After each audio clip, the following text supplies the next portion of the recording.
Vita katika malango ya kiroho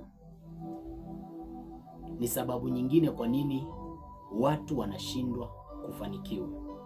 Mungu anasema hivi, nitawafungulia madirisha ya mbinguni na kuwamwagia baraka hata mkose mahali pa kuweka. Kumbe kila baraka ambayo unahitaji imefungwa ama imefungiwa katika mlango ama katika dirisha fulani, na lazima ufanye kitu fulani.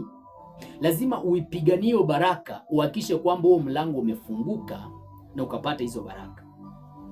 Ukiangalia kwenye kitabu cha Danieli utaona kwamba Danieli, maandiko sema kwamba siku moja akaomba akafunga kwa siku 21, lakini ile siku ya kwanza Mungu alikuwa ameachia baraka. Lakini maandiko sema mkuu wa ufalme wa Uajemi akawa amemzuia malaika yule ambaye alikuwa anamletea Danieli majibu. Bwana Yesu asifiwe sana. Ndio maana utaona kwamba kwa sababu Danieli alikuwa anaishi kwenye nchi ambayo sio yake, alikuwa anaishi kwenye nchi ya Babeli, ambao nchi ya Babeli kikawaida walikuwa na ambudu mashetani, walikuwa na waganga, walikuwa na wasiri, walikuwa na washirikina, walikuwa na yani Nebukadnezar katika ufalme wake alikuwa amtegemei Mungu wa Israeli, alikuwa amtegemei Yehova, alikuwa anategemea waganga.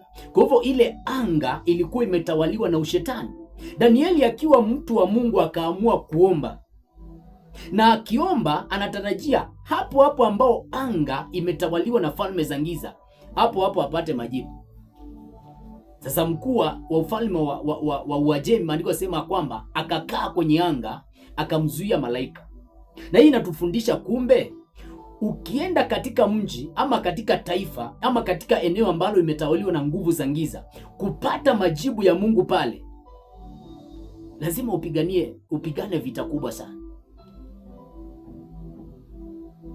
kupata majibu. Ndio maana unaweza ukawa mchungaji ukaomba ukiwa katika eneo ambayo imetawaliwa na ushetani, na badala upokee majibu kutoka kwa Mungu ukapokea majibu kutoka kwa shetani. Unaombea mtu apone, lakini anapata mauti, anakufa, kwa sababu shetani ndiye anajibu. Maana shetani kazi yake ni kuiba, kuharibu na kuua. Danieli ameomba kwa siku 21, lakini ile siku ya kwanza majibu yalikuwa yameachiwa, lakini mkuu wa Uajemi akawa amezuia. Mafanikio ya mtu, kabla mtu hajafanikiwa huwa anafanikiwa kiroho kwanza, ndio mwilini anakuja anafanikiwa.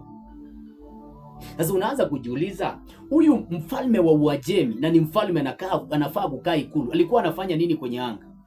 Inamaanisha kwamba huyo sio mfalme, ilikuwa ni lishetani ambao lilichukua sura na muonekano wa mfalme wa Uajemi na likaenda kukaa kwenye anga ili kuzuia majibu. Ndio tunawaitanga wakuu wa anga. Wao wanachukuanga sura na muonekano wa mtu ambaye ako hapa duniani anaishi kabisa, na alafu wanaenda kukaa kwenye anga. Sasa wewe ukiomba maombi yako kama hayana nguvu, yale maombi yanazuiliwa ama majibu yake yanazuiliwa. Bwana Yesu asifiwe sana. Haleluya.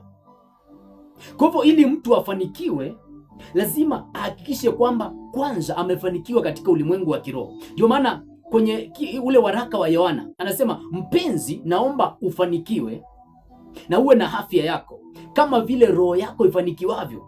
Yaani huyu ameandika kitabu cha Yohana, anasema roho yako naona kwamba imefanikiwa, lakini mbona vile ambavyo roho yako imefanikiwa sio vile mwili wako umefanikiwa. Yaani ile ratio ambayo iko kwenye roho yako, nikiangalia kwenye mwili wako kuna vitu ambavyo hujafanikiwa bado. Akamwambia, mpenzi, sasa naomba ufanikiwe na uwe na afya yako. Inamaanisha kwamba hao watu ambao Yohana alikuwa anaongelesha, hao watu ambao walikuwa wanaongeleshwa walikuwa wana ukosefu wa afya, walikuwa na ukosefu wa mafanikio katika mwilini, lakini rohoni walikuwa wamefanikiwa sana. Kwa hivyo katika ulimwengu wa kiroho unaweza kuwa umefanikiwa sana, lakini kudownload yale mafanikio ukayatoa rohoni ukayalete mwilini, hapa katikati kukawa kuna malango ya kuzimu, kuna malango ya shetani, kuna wakuu wa giza, kuna wakuu wa anga wamezuia mafanikio yako usije ukayahamisha katika ulimwengu wa mwili. kudownload mafanikio yako kutoka katika ulimwengu wa kiroho yakaja katika ulimwengu wa mwili, ukawa umezuiliwa. Ndio maana utaona kwamba kuna watu wametabiriwa mambo mengi sana. Huyu mtu anaambiwa kwamba huu mwaka utapokea gari, na unajua kwamba maandiko yasema hivi, vyote viliumbwa kwa neno la Mungu, na pasipo hiyo neno hakikufanyika chochote. Kwa hivyo neno la baraka uko nalo, neno ambalo linaumbanga vitu uko nalo, umetamkiwa na mtumishi wa Mungu ambaye ako na mafuta, lakini unabakia kuwa mtu wa kawaida kwa sababu kuna vizuizi, kuna malango ambao wamezuia hiyo baraka zako zisije zikatokea. Bwana Yesu asifiwe sana. Kuna mfalme mmoja alikuwa anaitwa Yehu. Yehu akamwagiwa mafuta na Elijah ili akuwe mfalme, lakini kwa miaka 12 akawa sio mfalme. Amemwagiwa mafuta pamoja na Elisha, pamoja na mfalme, sijui alikuwa ni mfalme wa Shamu, sijui alikuwa mwingine nani, wakamwagiwa mafuta kwa wakati mmoja, lakini Yehu akabakia kuwa mtu wa kawaida, kwa sababu Jezebel alikuwa na uchawi ambao ulikuwa umefunga milango yote mtu mwingine asije akawa mfalme, ila ufalme ukotokee kwa Jezebel na kwa Ahab. Kwa hivyo unaweza ukakosa kufanikiwa kwa sababu malango ya kiroho yamefungwa na hujaweza kupigana vita. Ndio maana kuna mtu ambaye leo unaweza ukampea milioni 5, alafu ukimpea hizo milioni 5 unapigwa vita ingine ambayo hujawahi kuona. Maana huyo mtu amefungiwa njia asiingie, alafu wewe mwenyewe umemuingiza cha lazima. Umempea milioni 5 akawa mchungaji, umempea milioni 5 akawa mfanyabiashara mkubwa, umempea milioni 5 akawa mbunge, umempea akawa mtu fulani kwenye maisha yake. Kumbe huyu mtu alikuwa amefungiwa njia, alafu wewe mwenyewe umetumia pesa zako ukamfungulia njia. Unaona, ndio maana Yesu anasema nitampiga mchungaji wa kondoo na kondoo wa kundi lake watagawanyika. Maana anapozungumza jambo hili anajua kwamba tegemeo la kondoo ni mchungaji. Mchungaji ndiye anafanya kondoo waendelee kukusanyika. Mchungaji ndiye anafanya kondoo waendelee kufanikiwa. Kwa hivyo ndio tufanye hao kondoo watafanyike, lazima tumpige nani? Tumpige mchungaji wa kondoo. Bwana Yesu asifiwe sana. Kama kwanza hautapigania mafanikio katika ulimwengu wa kiroho, kama wewe ni mshirikina uende kwa shetani kabisa, hatukukatazi kwa sababu ni maamuzi yako. Kama wewe ni Mungu uingie kwa Mungu kabisa, uhakikishe kwamba umeondosha vizuizi katika milango ya kiroho, ujue kwamba mafanikio yatakuwa ni ndoto kwako. Bwana Yesu asifiwe sana.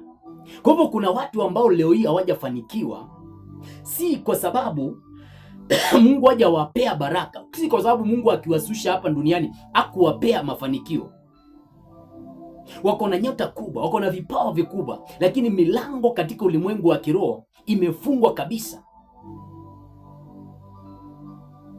Na hapo ndio sasa unafaa, kama unajua kwamba kuna mahali Mungu amekuonyesha unafaa kufika, lakini unajua kabisa umezuiliwa, utafute mtu ambaye ako na nguvu ya kukushika mkono akupeleke pale. Kama wewe mwenyewe unajua kabisa hauna uwezo wa kuenda pale.